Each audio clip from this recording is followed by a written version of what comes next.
So this is it. To get Brexit done, as this conference has repeated relentlessly, Boris Johnson's team has come up with a mind-bogglingly complicated arrangement to solve the puzzle of the Irish border.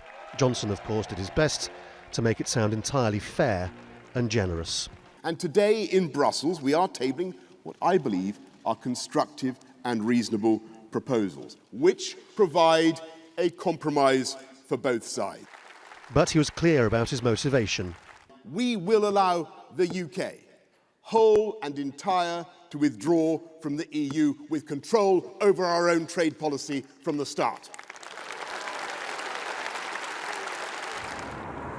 Johnson's problem remains that he wants to cut the UK off from the EU at its border with Ireland for reasons of trade, but he wants to keep the border open for reasons of politics. His solution is to try to have a bit of both, creating two borders, one inside Ireland and one between it and the UK mainland. The hard border in Ireland would break the law, yet Johnson said it was the UK's best, last and final offer. The alternative is no deal. And that is not an outcome we want. It is not an outcome we seek at all. But let me tell you, my friends, it is an outcome for which we are ready. Are we ready for it? Yes, we are.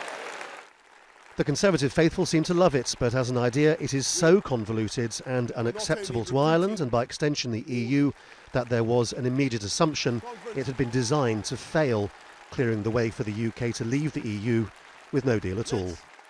So it all feels like what you might call a long shot, but don't underestimate just how much some European countries want to get rid of what they see as the British problem, and as well as that, the Johnson plan involves kicking parts of the Irish border issue 4 years down the road, and who knows what the world's going to be like by then.